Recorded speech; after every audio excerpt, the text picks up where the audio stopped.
ऐतिहासिक नायकी बाजा संरक्षण व सम्वर्धन याको तातुना नेपाल खड्गी सेवा समिति 19 वटा कच्चा नायकी बाजा प्रशिक्षण कोचाका प्रशिक्षार्थी तेत दशिपौ ललहागुदु शनिबार या कंगे छगु जाजो याना पिम मल्याक प्रशिक्षार्थी त लिसे बाजा गुरु रोमन खड्गिया त हंगख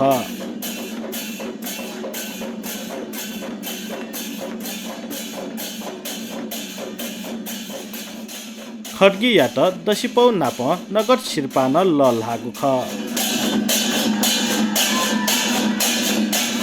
19 वटा कचया नाय युरा साइया सभा नायश्री जाजो जुगु ख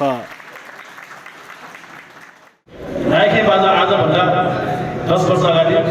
लोप भइसकेको अवस्था थियो र नायकी बाजाको पुनर्जन्मले हाम्रो नायकी बाजा खोलाले गरेका हुन्। पहिला हाम्रा खड्गीहरूले नायकी बाजा बजाउने भनेको पनि 5 जना जात्रा मात्र बजाउँथ्यो। त्यो पनि टोलमा असन नायपाचो हिउँबल काङ्केश्वरी आदि ठाउँहरू बजाउने गर्थ्यो। त्यो समयमा नायकी बाजा प्रशिक्षण भन्ने थिएन, बजाउने जसले मात्र बजाउँथ्यो, त्यो पनि जात्रा हुँदाखेरि मात्रै थियो। तर अहिले समय परिवर्तन भयो, सबैले आफ्नो ठाउँमा नायकी बाजा प्रशिक्षण गर्दै गऱ्यो र आजको दिनमा हामीले पनि नायकी बाजा प्रशिक्षण सुरु गर्दै आज समापन गर्दैछौँ। 19 वटा कच्चा 2076 साले निलायंक प्रशिक्षण बिगुज्जा जुगु खसा अनली कोभिड संक्रमण कारण निदलिपा थटे प्रशिक्षार्थी त दशिपौ ललहाग ख निकेश खड्गी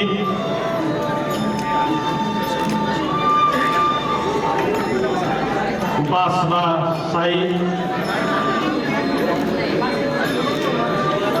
रोलिस खड्गी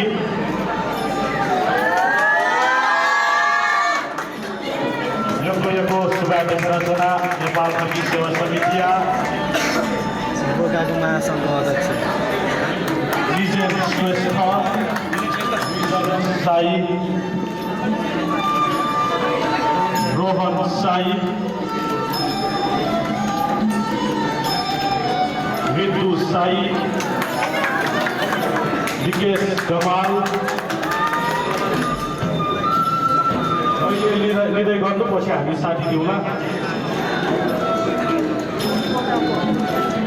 जाजोले समितिया संरक्षक मनोज नेवा खड्गी, केन्द्रीय नाय अन्जिता खड्गी, केन्द्रीय उपमहासचिव राकेश खड्गी, काठमाडौँ महानगरपालिका 19 वटा कार्यवाहक अध्यक्ष रेणुकमल शाही लगायत नायकी बाजा प्रशिक्षण समापन कोचागु लसता भिन्टुना देछासे थठगु खतया दिगु ख युवाहरूलाई हामीले फेरि अध्यक्ष उपाध्यक्ष बनाइदिसकेपछि एउटा गुठीमा दुईटा कार्य समिति जस्तो बन्न सक्छ। त्यो नगरौँ, त्यो झगडा गर्नु हामी नरोकौँ भनेर हामीले महानगरपालिकासँग कुरा गरेर नेपाल खड्गी सेवा समितिले नै यसमा चाहिँ भूमिका खेलिदिने, हामीहरू यो जति पनि गुठीहरूलाई चाहिँ नेपाल खड्गी सेवा समितिमा आबद्ध गर्ने। अब त हामी पहिलेदेखि सहकारी गरी आएकै हो, तर यो सरकारको पिस लाग्ने भने जस्तै खड्गी सेवा समितिले चन्दा उठायो, यस्ता कुरा र फाल्तु कुरा धेरै आएको हुँदाखेरि यो प्रष्टीकरण पहिले दिनु पर्यो थाहा छ। हुन त यो जमानामा कुनै पनि काम गर्नुको निम्ति आर्थिक दिन सम्भव छैन, यो सबैलाई थाहा छ। तर पनि हामीले आर्थिक लडाइँ काम गरिरहेको त होइन नि, यो त बुझ्नु पऱ्यो नि। त्यसकारण अब आजको हिसाबले करिब 35 वटा जति संस्थाहरू गुठीहरू नायकी बाजा खोलाहरू खड्गी सेवा समितिमा आबद्ध भइसक्नु भएको छ। ठाउँ सम्मानित जुम हरिबाम गुरु रोमन खड्गीज्यू जीव काटन नपलावले जी नेपाल खड्गी सेवा समिति ठे कङ्केश्वरी सभाले थने झिप्टी भवन तो नेपाल खड्गी सेवा समिति भवन यकुश्या शिवनजी जे बैचलर बन्चु ले भयो अबले रोमन खड्गी क्लास 5 पेज का आहा बन्छौ कक्षा 5 आहा बन्छौ एक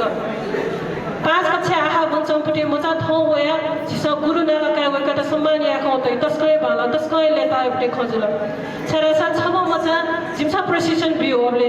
करिब 67 साले जिमा 67 साले रोमन खड्गी टीम त जिम्सा प्रशिक्षण बियो ख